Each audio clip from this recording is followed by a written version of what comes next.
درود تماشابینان عزیز. خلاصه خبرهای مهم سهشنبه 13 اپریل تاجیکستان را از پایگاه خبری بامداد برایتان پیشکش میکنیم. در این برنامه دزدی بیش از 2 میلیون سومانی مزد کارگران نیروگاه نورک، 6 قربانی، تفصیلات صدمه مرگبار در راه دوشنبه کولوب، جسد دختر 16 ساله را از کوه زرتق یافتند، خودکشی یا کشتار، تقویم ماه رمضان و شرایط روزه‌داری، نرخ پیاز و سبزی، سبب بالاروی نرخ بازار کیست؟ 9 یادگاری‌های تاریخی تاجیکستان به فهرست پیشکی یونسکو شامل شدند. و اکنون تفصیلات خبرها. اگنتی مبارزه با کروپسیون تاجیکستان خبر داد که در پی سنجش فعالیت مالیوی اقتصادی نیروگاه نورک، تصرف 2 میلیون و 383,001 سومانی مزد مهنت کارگران این نیروگاه را از جانب شخصان مسئول آشکار گردیده، در رفت سنجش 1,818,005 سومانی از این حجم ضرر آشکار شده را توانستند برقرار کنند.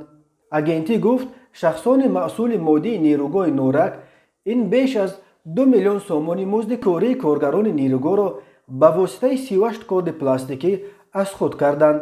در رابطه با این قضیه نسبت به 2 مقام مسئول نیروگاه نورک، ششپارینکا اولگا ولادیمیرونا و رحمتاللهیف لطفالله عزتاللهیویچ بر اساس ماده 245 قسم 4 بند ب و ماده 323 کودکس جنایتی جمهوری تاجیکستان با اتهام تصرف پول و ساختکاری خدمتی پرونده جنایتی آغاز کرده شده، تفتیش پیشکی ادامه دارد. به ششپارینکا و رحمتاللهیف بر اساس این 2 بند کودکس جنایتی همچون مجازات از جریمه تا 15 سال حکم زندان تهدید میکند. تاجیکستان یکی از فساد زده ترین کشورهای دنیا به شمار رفته. در گزارش سالانه سازمان ترانسپرنسی اینترنشنال در بین 180 کشور از لحاظ سطح فساد امسال در مقام 149 جای گرفته بود. وزارت کارهای داخلی تاجیکستان برخی تفصیلات صدمه مرگبار شب یکشنبه در شورای دوشنبه کولوب در حدود دهه سوغدیان در کنار شهر وحدت و همچنین نام 6 قربانی این صدمه را نشر کرد. به قول منبع شب 11 اپریل تخمینا ساعت 20:50 راننده ماشین اوپل استرا خدایبردیف جمشید جان سال تولدش 1991 ساکن نویه واسه هنگام حرکت از سمت شهر وحدت به سمت شهر نورک در حدود دهه سوغدیان وحدت از عهده اداره واسطه نقلیات نبرآمده به افت-ماشین بارکش تمغه کماز که تحت اداره راننده شریفوف سیدعلی سال تولدش 1983 ساکن نویه فرخور برخورد است. در نتیجه راننده اوپل و مسافران داخل آن شهروندان ذکرالله و سورنیسا سال تولدش 1976، ذکرالله و زهرا سال تولدش 2015 ساکنان شهر کولوب، رحیموف ابراهیم علی خانویچ سال تولدش 1964، عبدیف عبیبالله بازارعلیویچ سال تولدش 1978 ساکنان جماعت دهات بلخ و نویه مومن‌آباد و مسافر دیگر مرد تخمینا 35-40 ساله شخصیتش نامعلوم جراحت‌های گوناگون جسمانی برداشته در جای حادثه به هلاکت رسیدند. گفته می شود در گزارش وزارت کارهای داخله کمیته حالتهای فوق‌العاده تاجیکستان قبلا خبر داد که ماشین اوپل در سوغدیان با یک دولان برخورد است. تنها در 3 روز اخیر از 10 تا 12 اپریل بر اثر صدمه ها در راههای تاجیکستان دست کم 9 نفر به هلاکت رسیدند.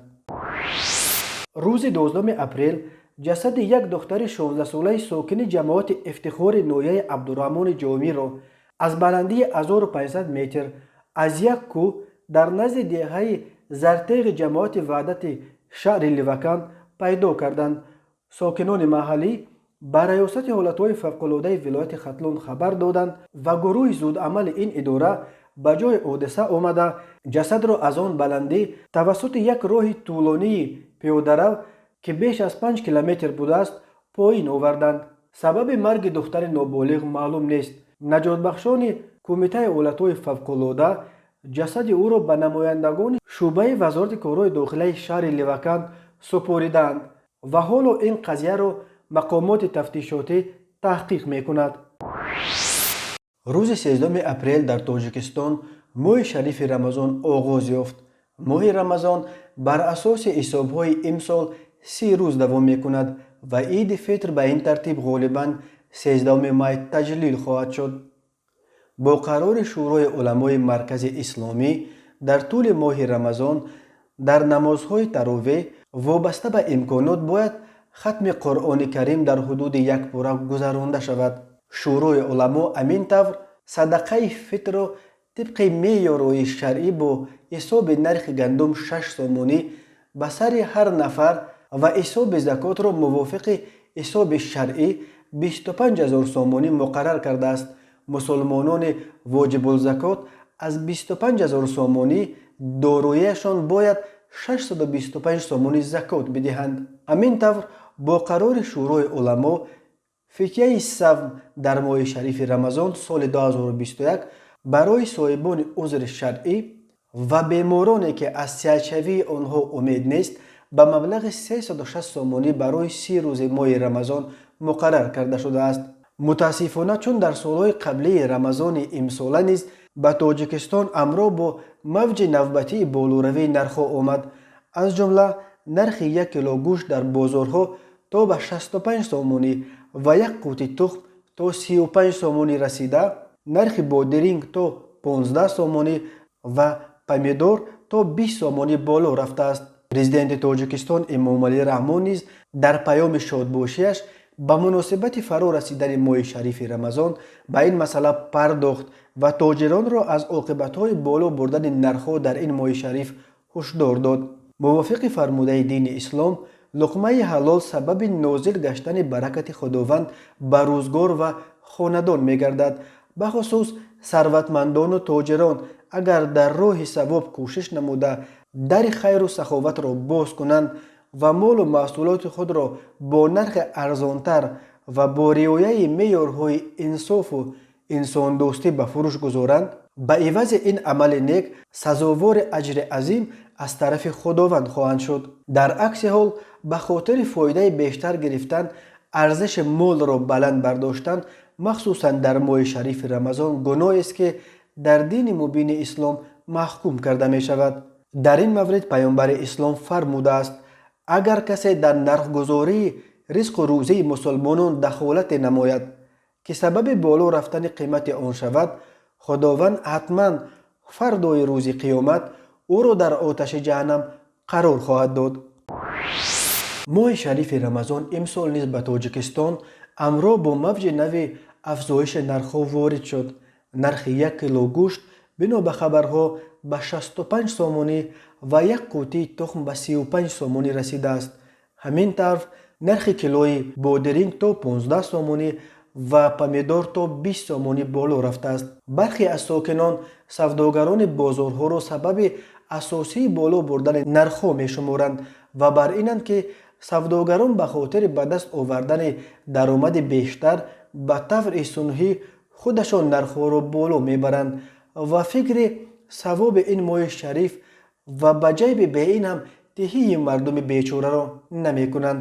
аммо абдухалил холиқзода, соҳибкори шинохтаи тоҷик ва мудири бемористони ибни сино, дар як матлаб дар саҳифааш дар фейсбук навиштааст: боло рафтани нархи бозорҳо чандон ба майлу хоҳиши савдогарон вобаста нест, балки ҷанбаву омилҳои иқтисодӣ дорад ва аз афзоиши талабот дар бозор об мехӯрад.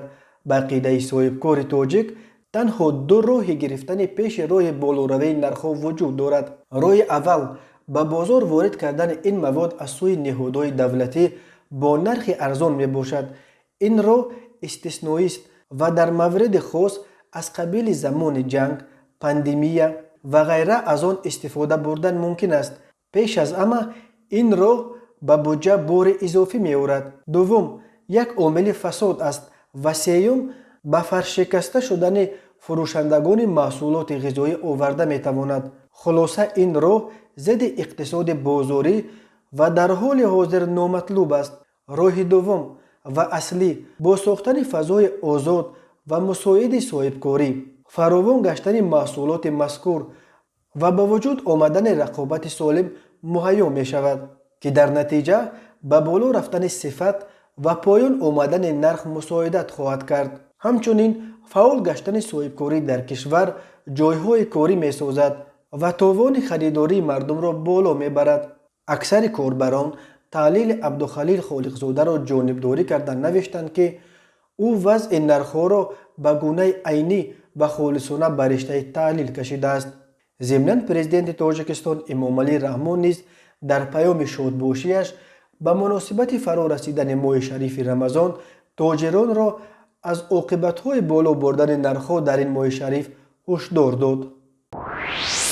вазорати фарҳанги Тоҷикистон хабар дод, ки 9 ёдгории таърихиву фарҳангии Долони Зарафшон Қайроқум аз ҷумла Панҷакенти Қадима, шаҳраки Санҷаршоҳ, шаҳраки Ҳисорак, Гардани Ҳисор, Қалъаи Муғ, Қум, Тали Хамтуда, низоми обёркунии Токсанкорез ва мақбараи Хоҷа Муҳаммади Башшорро ба феҳристи пешакии ҷаҳонии ЮНЕСКО идораи илму фарҳанги Созмони Милали Муттаҳид шомил карда шудааст.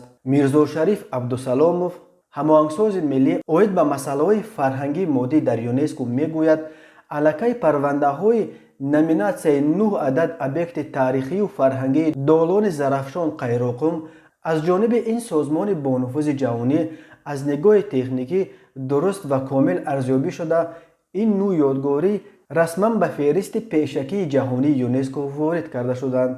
ӯ дар як матлаб дар сомонаи Вазорати фарҳанг афзод, дар сатҳи Созмони Милали Муттаҳид пазируфта ва эътироф шудани мероси таърихию фарҳангии миллии тоҷик кори сода ва амри тасодуф нест. ин дар воқеъ эътирофи Ҷумҳурии Тоҷикистон ҳамчун кишвари соҳибфарҳангу соҳибтамаддун, соҳиби таърихи зиёда аз 5500 сола ва шаҳрсозу давлатдор аз ҷониби ҷомеаи ҷаҳонӣ мебошад. дар ҳоли ҳозир аз Ҷумҳурии Тоҷикистон ёдгории Бостони Саранз ва Боғи Миллӣ ба рӯйхати асосии ЮНЕСКО ворид карда шуда, 13 ёдгориҳои таърихию фарҳангии дараҷаи ҷумҳуриявӣ, Панҷакенти Қадима, шаҳраки Бунҷикат, шаҳри Ҳисор, шаҳраки эллинистаи Тахти Сангин, мадрасаи Хоҷа Машҳад, дайри буддоии Аҷинатепа, шаҳри асри миёнагии Хулбуқ, қалъаи Ямчун ва силсила ёдгориҳои Водии Вахон, маҷмаъаи меъмории Шайх Муслиҳиддин, қалъаи Бостонии Хуҷанд, тасвирҳои рӯи сангии ноҳияи Ашт, мадрасаи Мир Раҷаб Додхоҳ ва мадрасаи Оим тавассути барномаи Шӯрои бузурги Абрешим ба рӯйхати пешакии ЮНЕСКО ворид гардиданд. ҳамчунин 4 макони бостонии тасвирҳои рӯи сангии Тоҷикистон, тасвирҳои рӯи сангии Оқчилга ва ғорҳои шахтии ноҳияи Мурғоб, лангари ноҳияи Ишкошим, сои сабғаи ноҳияи Машчоҳ ба силсила ҷоизаи тасвирҳои рӯи сангии Осиёи Марказӣ шомил карда шуданд. ин буд чанд хабар. хабарҳои бештарро дар сомонаи Бомдод пайгирӣ намоед. хуш бошед.